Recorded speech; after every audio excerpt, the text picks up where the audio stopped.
A few moments later. Bismillahirrahmanirrahim. Assalamualaikum warahmatullahi wabarakatuh.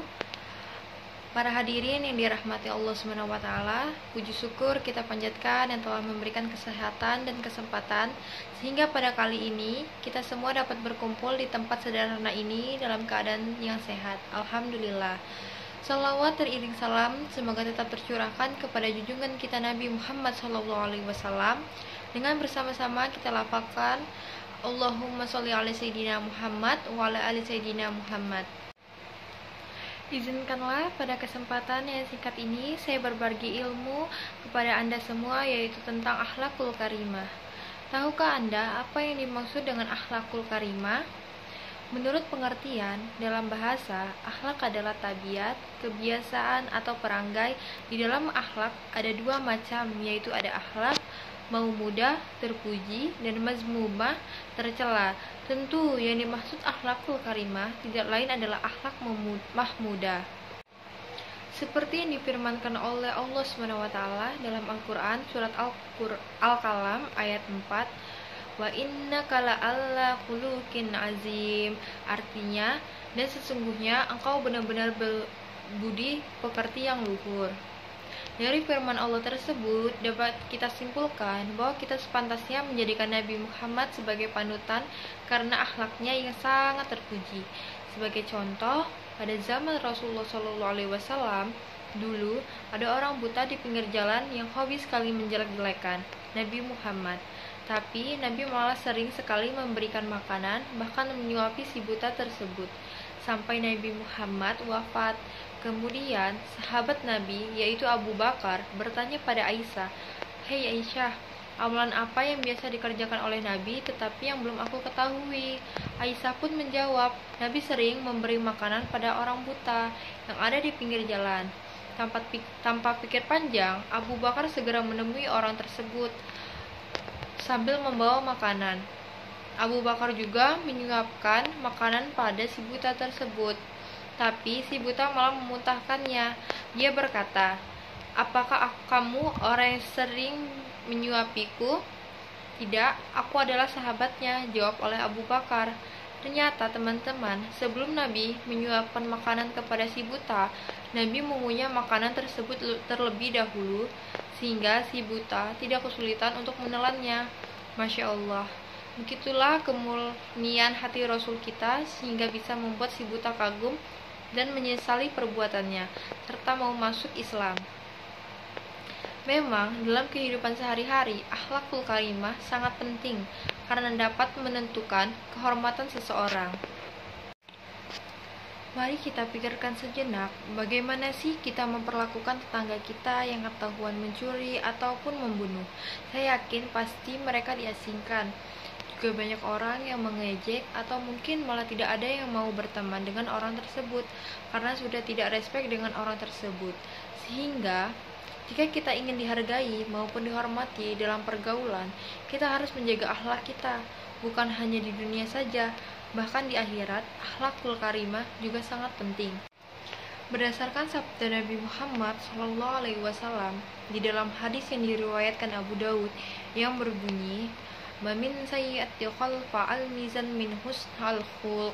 Artinya, tidak ada orang yang lebih berat di timbangan amal daripada budi pekerti yang terpuji, bukan dalam pergaulan atau di masyarakat saja. Kepada orang tua atau orang yang lebih tua, kita harus bisa berakhlak yang baik. Sebelum saya menerangkan akhlakul karimah terhadap orang tua, marilah kita bersama-sama merenungkan bagaimana perjuangan kedua orang tua kita dalam melahirkan, membesarkan, dan mendidik kita hingga orang tua kita kembali ke pangkuan Allah SWT. Maka pantas sekali jika dalam hadis Nabi berbunyi, "Radhi Allah wa ridho al-walidain." Artinya, ridho Allah tergantung ridho orang tua. Menurut hadis di atas dijelaskan bahwa jika anak tidak dapat patuh kepada orang tua, maka anak tersebut kehilangan ridho dari Allah. Islam menempatkan kedua orang tua ke dalam posisi yang sangat mulia. Dua emas gunung Uhud dibanding pengorbanan orang tua kita, maka lebih berat pengorbanan orang tua kita. Subhanallah, mereka memang orang yang paling berjasa kepada kita. Maka sepantasnya kita harus berbakti kepada keduanya, melaksanakan perintah asal tidak menyimpang dari syariat, berbuat baik, berkata lembut, serta tidak menyakiti hati keduanya.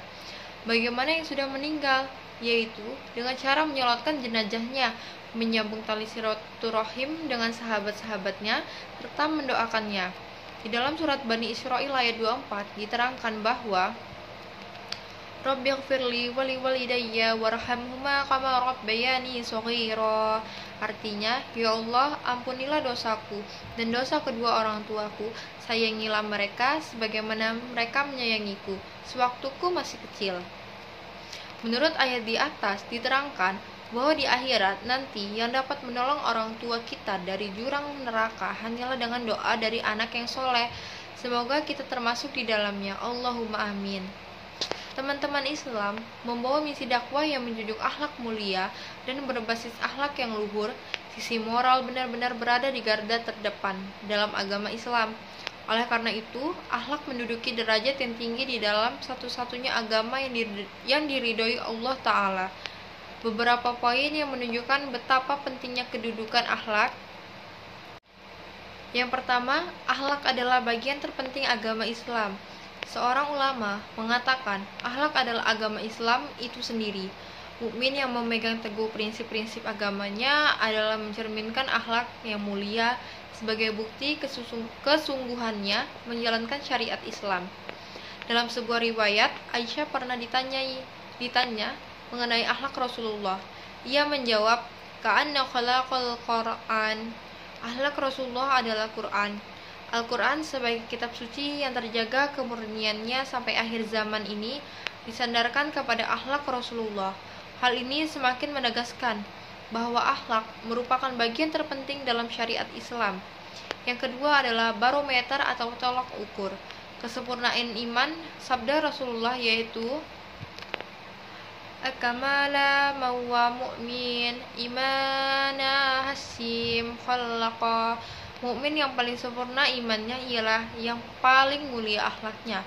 Yang ketiga, misi risalah Khotamul Anbiya, diutusnya Nabi Muhammad di muka bumi adalah untuk menyempurnakan akhlak.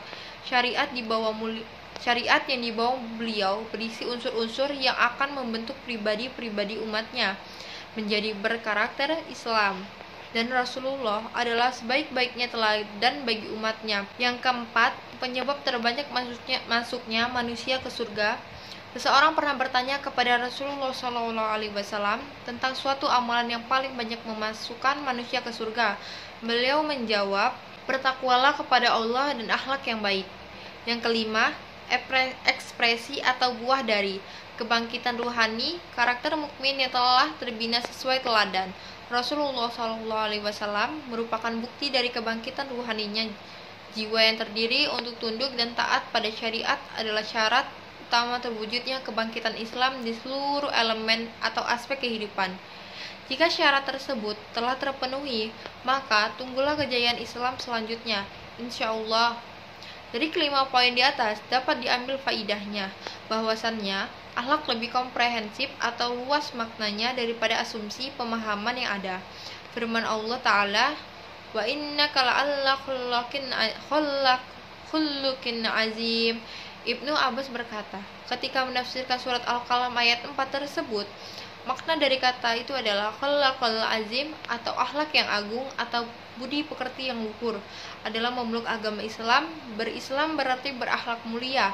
Artinya, akhlak mulia bukan hanya menunjukkan wajah berseri, penuh toleransi, lemah lembut, dan santun ketika bermuamalah dengan manusia saja, melainkan mencakup akhlak terhadap Rasul, akhlak terhadap Allah dan Kitabullah. Berakhlak kepada Allah Ta'ala dibuktikan dengan mengesahkannya, tidak menyekutukannya, dan tunduk pada perintahnya dengan benar-benar bertakwa. Allah mulia, akhlak mulia terhadap Rasulullah SAW adalah mencintai dan mengikuti jejak kehidupan beliau serta melaksanakan sunnah-sunnahnya. Adapun berakhlak terhadap Al-Quran adalah dengan membaca dan mentadaburi ayat-ayatnya, kemudian mengamalkannya dalam kehidupan sehari-hari.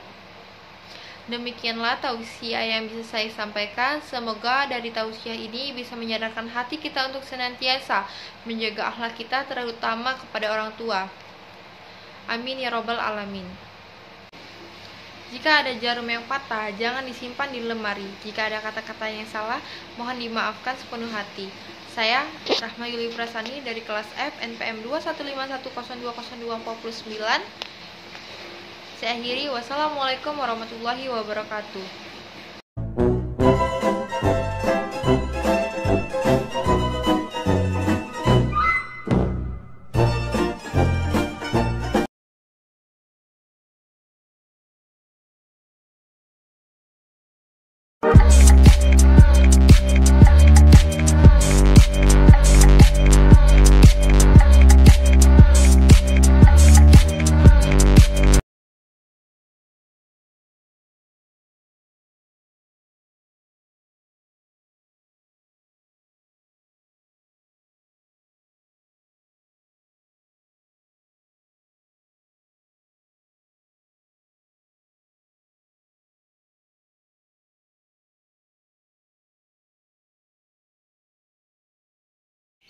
Assalamualaikum. Salam.